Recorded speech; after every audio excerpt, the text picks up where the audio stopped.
Hey guys, thanks for joining me today.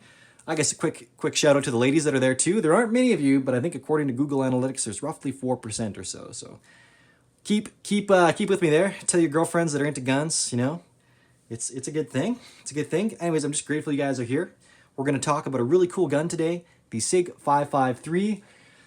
Oh, one of my favorite classic guns. Again, this is not really a super modern gun that I would run as like a daily gun, but there are some really cool things about this thing, and it's definitely a historic platform. This gun is basically the end of the era, like one of the last guns that was made with steel stamped receivers, and then this gun was only, the 553 came out in 2008, so this is very modern. This is very like almost within our decade, so that's pretty cool. And I want to talk about that a little bit because the origins for this gun date back to like the 70s. So it's pretty cool. Much like the AR had been refined and perfected over 50, 60 years almost now, this gun too was the final result of a lot of work and a lot of engineering, and it's finally here. So it's sorry, not finally here, but it was the end result, and this was basically the last gun that they did, with the exception of a later variant that fired this thing. Okay, so this isn't 556, but they produced later a model that shot 762. We'll talk about that a little bit as we go. We're going to kick off things with talking about the ergonomics, and then we're going to talk about some of the accessories you can get with the gun. And then if you're still with me, I'll start going through the history of the gun and how it came to be the gun it is today. So this is my overview of the gun. This is where I'm going to impart as much knowledge on the overall platform as I can to you guys. And then if you want more information on more specific things, well, this is actually the fourth and final video series of this segment on the 553, or at least the civilian model of it, PE90, specific Canadian PE90 model called the CQB Black Special. But it's a little bit of an off topic. If you want to see me shoot the gun, that was day 2. If you want to see me take apart the gun and look at all the internals and see how similar the inside of this thing is to an AK-47, it's shockingly similar. That was part 3, and then part 1 was just a quick introduction to the gun and laying out the video series. So if you knew nothing about the gun at all, check out the intro, check out the shooting video. I would recommend watching at least those 2 first before checking this thing out, because those will give you a good primer for whether or not you wanted to learn more about this gun. And anyways, that's my spiel. So let's get into this. I'll address the elephant in the room first here, the grenade launcher in the room. It has nothing to do with this gun, although theoretically I should be able to get a pick rail attachment, so I should be able to attach this to this. But this is an HK grenade launcher. Nothing to do with this video, just as I had it sitting there and thought, nah, that looks cool. I'm just going to have it stand. It'll be some good clickbait. That's going to make an appearance in next month, hopefully, if I get the appropriate gun that thing would now, by today's standards, go on. I'm working on it. It's another German gun. If nothing else, subscribe and check out when that thing comes out, because it's going to be really cool. I'm really excited for that. So, anyways, the 553 here. This is relatively kind of ambidextrous. No, not really. I mean, it's an AK, but it's an improved ergs.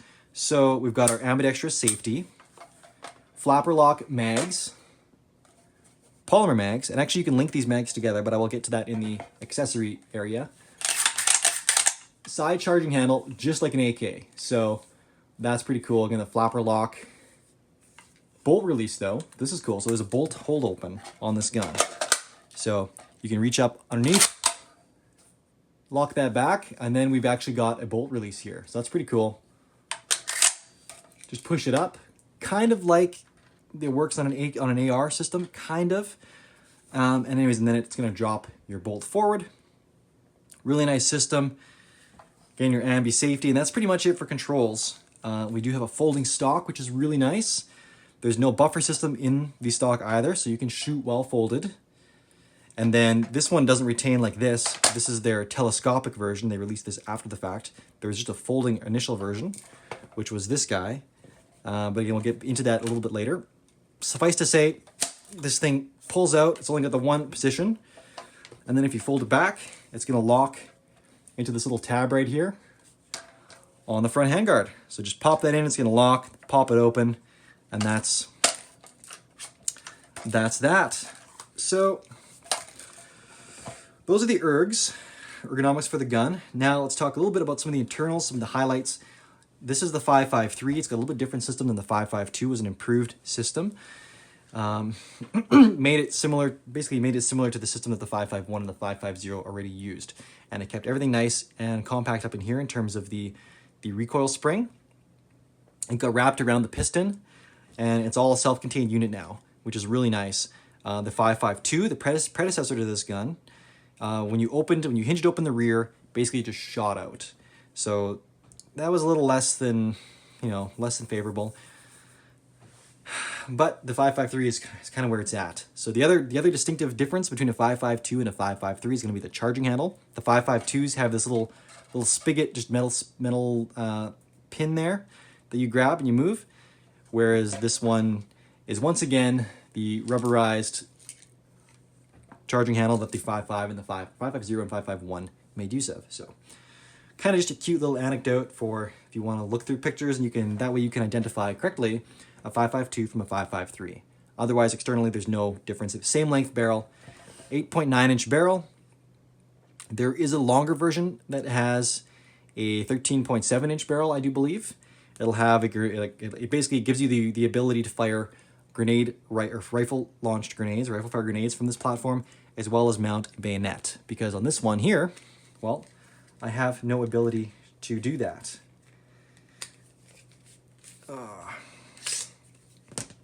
So there's your Swiss bayonet. And again, there's no way, like your bayonet lug is going to go in there to attach back in here. Pretty slick little system. It just kind of rolls down like that to release. But that should be inside here. So you can't, there's no way to make it work. It would just be dangling there. So wouldn't work out too well. Set that aside.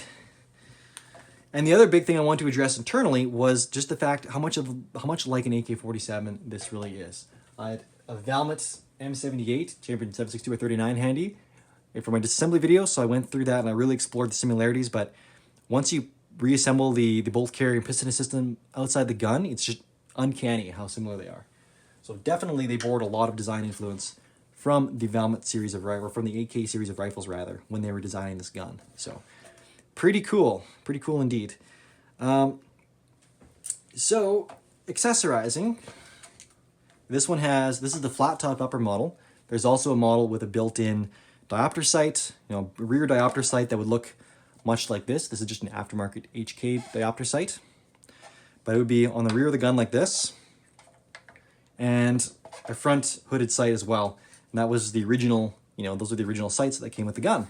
Later years, they went to this flat top upper so they could more readily attach optics.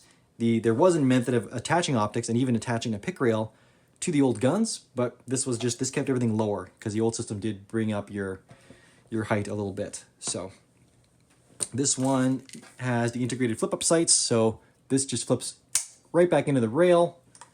The front little sight blade just folds down. Got some sling loops there, as well as on the front and the left. And again, this is a really nice, just to drop an aim point on, really low. You just need a low mount. It looks awesome, and you can actually cheat this back a little bit further so it's really out of the way of your charging handle.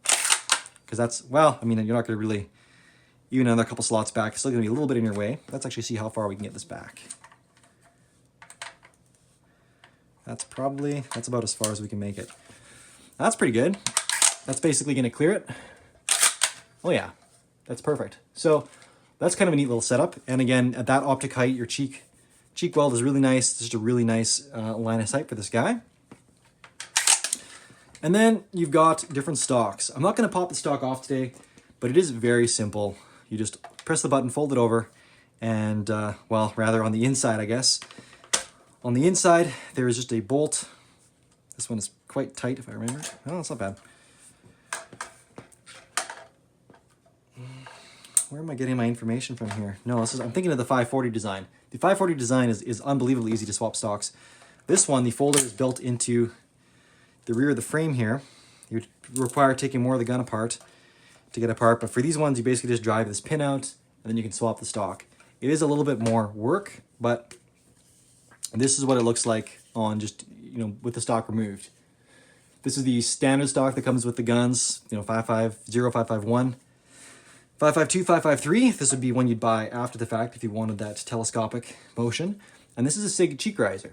So again, for those original guns that had that naturally high, you know, line of sight by the time you added an optic on it, this was a good option to, well, this was the factory option, just a clip-on piece, and looks good, right? So it's kind of got a classic look. So that's kind of accessorizing the gun. I guess on the front end, there are also B&T rails. So this came without any rails on it, just the factory 552, 553 handguard. And then you're gonna plug on B&T rails 3 and 9 o'clock, and then a slanted out one at the 6 o'clock position. It's gonna give you a flat base there if you wanted to run a laser or something like that, or a flashlight that you didn't want canting up. Kind of neat. And then B&T also made a full metal rail, which was really nice. And I had one until, you know, I sold my 552, and the guy just wouldn't let me let it go without the rail on it. He really wanted that rail, so I still need to replace my 552, 553 forward aluminum Berger and Thomas rail because it was a beauty. So anyways, that's gonna be it for the accessorizing, the internals, the ergs. If you want to stick with me here, I'm gonna go into the history of the gun and how we got to here. Talk a little bit about that 7.62x39 variant. And then again, I've still got my bonus gun at the end. So here's a nice point where if you've gotten all the information you want to get, you can jump off. The rest is going to be more history focused and a little bit more, you know, more in depth. I suppose the last thing I could cover before I take off is a bit more with the mags. They've got these locking levers, much like the G36s did. You can get them with, and you can also get them without. This is a 20 rounder. And you can also get them now. There's a Canadian company that's really cheap, and you can get them, you know, Dominion Arms, Canada Ammo sells them, but they're really cheap remake. And there's black plastic, like completely smoked polymer, basically. There's ones that are identical to this. Actually, these are the ones, Dominion Defense. This is an aftermarket mag. And then there's a clearer version as well. That's more so just completely transparent. So, but anyways, you can lock these together like such. And then that allows you to, you know, it's kind of the jungle attachment, the jungle mag change, where you just got it like this, quickly pop it out, move it over, ready to go again. And there's video or pictures out there of guys that have literally linked like 20 of these things together. And it's kind of ridiculous, but I can see the humor in it. So that's it for that. And this is an example of one of those early pick rails that worked with the guns that had the other sight systems. So I guess specs-wise, I could give you a couple specs here if I've still got you. This gun weighs in at about 3.7 kilos, I think 7.1 pounds. And folded is 19.7 inches in length. Pretty tiny, pretty compact gun. So I'm not sure if that's specific to this muzzle device, because that would have an effect, but that was specific to the 8.9-inch barrel with a muzzle device. So I will list technical specs in below once I've got some time to curate all of those, but they're always down there along with my social media. Arm&Gun, arm.and.gun is my Instagram. I post every day there, so go check that out. Patreon, if you just check out my story on Patreon, I've got a bit of a bio and stuff on there, who I am, how I've come into guns, why I do what I'm doing. And otherwise, now let's hit the history. So, as I may or may not have already mentioned, the Swiss Army was using their STG57s.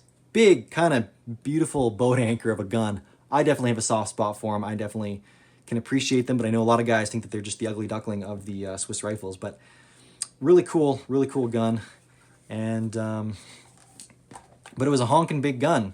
It fired a 7.5 by 55 cartridge, which was just huge. Basically 308 or hotter, 308 or bigger rather. And this was at a time when, you know, the companies were shifting with NATO, going to the 5.56 NATO caliber. So Swiss Arms wanted to, you know, re-update their military's arsenal, and they wanted to design a new gun to do it. Traditionally, Swiss always kind of made their own guns. They wanted to have really highly accurate service rifles. So they set about doing that in the 70s and 80s. And through that process, they were designing the SIG 540, or the SG 540 rather. That whole series, I don't think did a lot for the Swiss themselves, because they licensed it out to Maneurin, which was another European manufacturer, which made some. I think France used some. A couple other countries might have used some. And then that in turn got licensed out to FAME, which was the Chilean from Chile, manufacturing, like the company or the country-owned manufacturing division that made guns for their military. And those modern FAMEs, they're excellent. They're based off the SIG 540 series, the SG 540, and to this day they make guns, and they're still the steel series. Great guns. And they make civilian models as well. And up in Canada, they've actually been quite popular over the last decade. So we've got lots of them up here. I've got some of them as well. Check out my channel. Earlier in my channel, I did some videos on some of the guns I have, including the little guy that they developed themselves, the little 9mm SMG. So that's pretty cool stuff.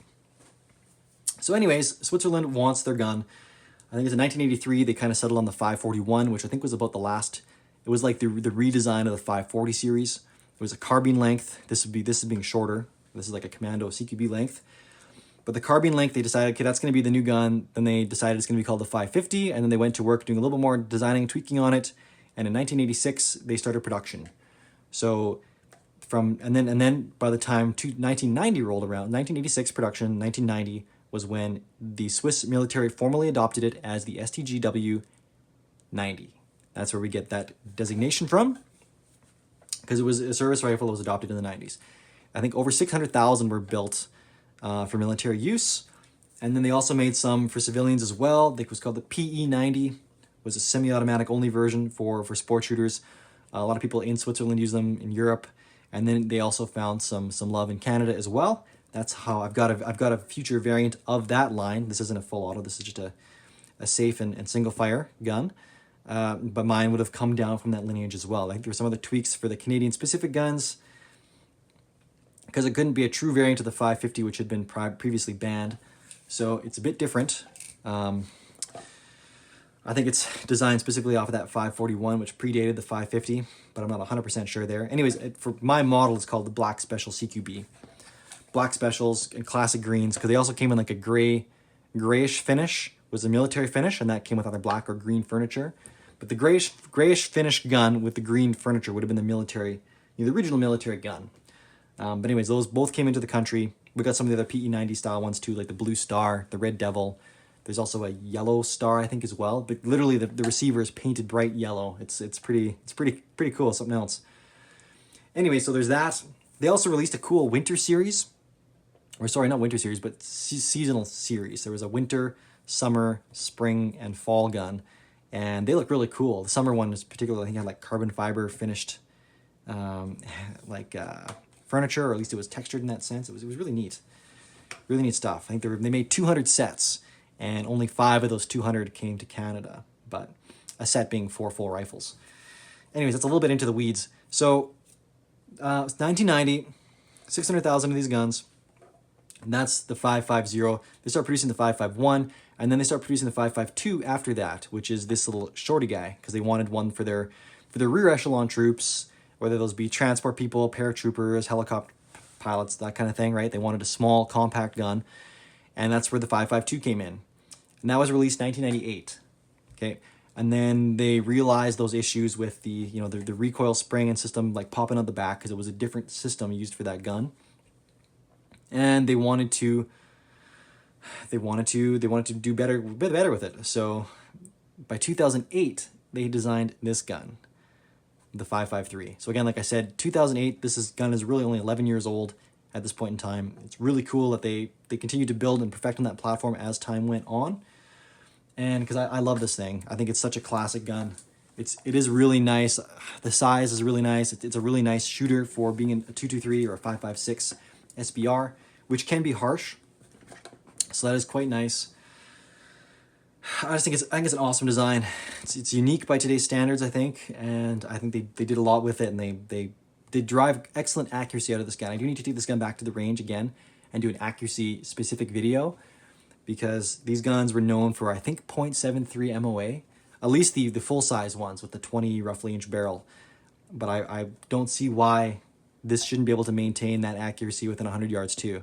The only thing is you're gonna bit more bullet drop, because you're gonna get a little less velocity. That's the only thing the barrel is gonna change. The barrels were traditionally done in a 1 in 10 twist originally for the military to make use with the GP90, I believe, was their ammunition was that they used for the guns. And then they also later produced a 1 in 7 barrel twist as well. And that was so they could use the heavier grain tracer rounds. So there was that as well. Commercially, these guns are available both. You could specify 1 in 10 or 1 in 7.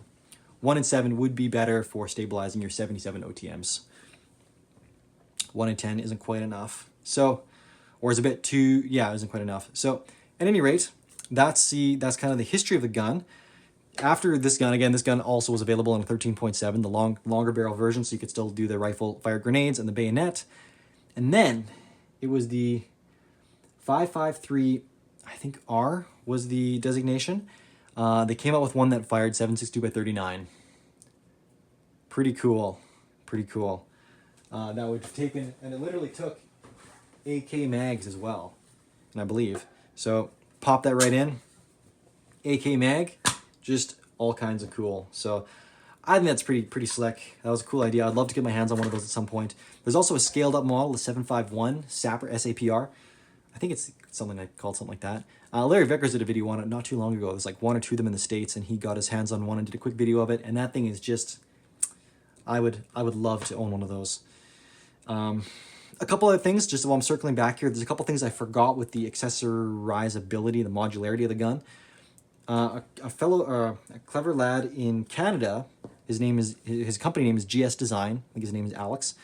He developed a stock adapter so that you could throw on a Bushmaster ACR stock. So just, you know, again, Bushmaster ACR, that stock is definitely more iconic than the gun was itself. You see that stock on everything nowadays, but you can also put one on the Swiss guns. So that's pretty sweet. That's specifically the folding version. So he developed that. Go check him out if you want to learn more about that. GS Designs. And then he also did a little kit so that you could set up, you can pull it out too, but you can run AR mags in these things as well. It's a little kit that kind of, you know, there's a little piece that goes in here, there's a little piece that goes in here, and allows you to lock in a PMag. You have to make a slight modification of the back of the PMag. You need to cut basically grind in a little latch for it to lock onto.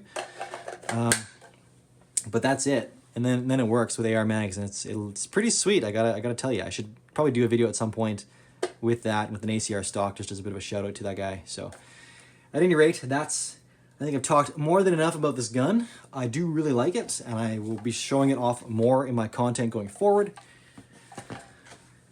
Now for a bonus gun. I've strung you guys out all week and threw a over 20 minute video on this thing. So let's just clear this aside, because she's a big girl. We're gonna throw a full 30 rounder in it just for kicks. Okay, here we go. This is there was another variant produced of the 550 series, and that was the 550 Sniper. So pretty cool. Oh, again, Bernie, got to keep that on safe for Bernie. And this was a specific design. You know, they wanted more of a DMR kind of gun, like dedicated. It was basically going to be using optics only, so it's a flat top. There was a non-flat top upper as well, but they you know, this way you can use whatever optics you want more readily without some kind of specialized mount.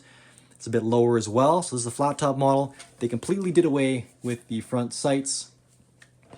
This, by the way, is at B&T aluminum handguard. They actually made them for all sizes, whether it was the 550, this is the 550 handguard, the 551, and the 552/3. There's variants though for all of them. I particularly like this one though, because you can pop off the rails. So that's pretty cool. This is the stock. Again, this is a 25.6 inch barrel, I believe. Again, say 223, no muzzle device, no front sight. There's actually a cool little Mirage band that clipped on there, so you wouldn't get Mirage inside your scope. The stock is fully adjustable. It's folding as well. Pop that, fold it over. It locks in right into here. And check that out. Very, very cool. You can dial it for length of pull. You can dial it for cheek weld.